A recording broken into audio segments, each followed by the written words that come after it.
Ladies and gentlemen in attendance and boxing fans joining us around the world, live from Atlanta, Georgia, it's showtime! Introducing you first, the challenger on my right, fighting out of the blue corner tonight, seeking his third division world title. Wearing white trunks with yellow and silver trim, the young star of boxing from Baltimore, and representing his adopted home of Atlanta, Georgia. Weighing at 139 3/4 pounds with a sensational record of 24 wins, no losses. He has 23 big wins coming by way of knockout. Here's the popular and acclaimed three-time two-division world champion, hard-hitting, current and undefeated WBA super featherweight and WBA lightweight champion of the world. Introducing Gervonta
Davis. Interview 1. 8th Division World Champion, undefeated knockout machine. On one side, the legendary Filipino icon who rewrote boxing history, Manny Pacquiao. On the other, Baltimore's explosive power puncher Gervonta Davis.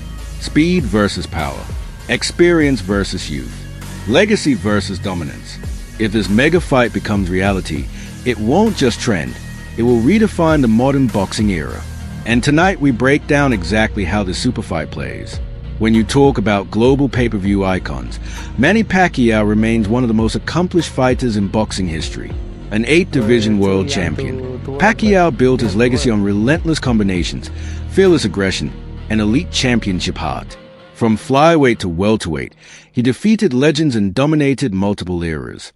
But standing across from him would be Gervonta Davis, an undefeated knockout artist with elite timing, devastating counterpunching, and one-punch finishing power.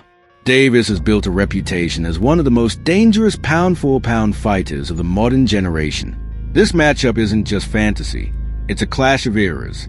Pacquiao's high-volume southpaw attack against Davis's calculated explosiveness creates a fascinating tactical puzzle. Can experience neutralize youth? Can movement survive raw knockout power? Or does precision dismantle pressure? From a business perspective, this would be one of the biggest PPV boxing events in recent years. Global markets, crossover appeal, and championship credibility would turn this into a multi-million-dollar mega fight. But beyond the money lies a real question: who wins inside the ropes? Manny Pacquiao is more than a legend. He's an anomaly in boxing history. His success came from a rare blend of explosive hand speed, unpredictable footwork, and relentless aggression. As a southpaw, Pacquiao attacked from angles most fighters never see, darting in and out with lightning-fast combinations before opponents could react. His punch volume was overwhelming, often forcing fighters into survival mode. Even elite champions struggled to time him because his movement was constant and unconventional. Pacquiao's greatest weapon was not just speed, but his ability to maintain that speed over multiple rounds while applying non-stop pressure. However, Pacquiao's aggressive style also carried risks. He often attacked in bursts, leaving brief openings during exchanges. His defense relied heavily on movement rather than a tight guard, meaning precise counterpunches could catch him coming in. Throughout his career, Pacquiao showed moments of vulnerability when opponents timed his forward momentum against a puncher like Tank Davis. Those openings become extremely dangerous, especially if Pacquiao is not in his absolute prime. Gervonta Tank Davis is one of the most dangerous fighters in boxing today because of his ability to end fights suddenly. Tank possesses explosive knockout power, elite counterpunching instincts, and a calm patience that separates him from reckless brawlers. Unlike many power punchers, Tank does not chase knockouts. He studies opponents round by round, slowly downloading their timing, habits, and defensive mistakes. Once he finds the opening, the fight often ends instantly, sometimes when it appears as losing on the scorecards. Tank's biggest strengths are his precision and timing. His left hand is devastating, especially when thrown as a counter or uppercut. His body shots are brutal and often overlooked, breaking opponents down before the knockout comes upstays. However, Tank is not without flaws. He sometimes gives away early rounds while analyzing opponents, which could be risky against a high-volume fighter like Pacquiao. Additional, Tank has not faced many elite fast southpaws with relentless pressure, making this matchup particularly intriguing. At its core, Pacquiao versus Tank Davis is a classic speed versus power matchup. Pacquiao looks to control the fight by winning minutes, outworking his opponent with movement angles and volume. Tank looks to win seconds, waiting patiently for one mistake that changes everything.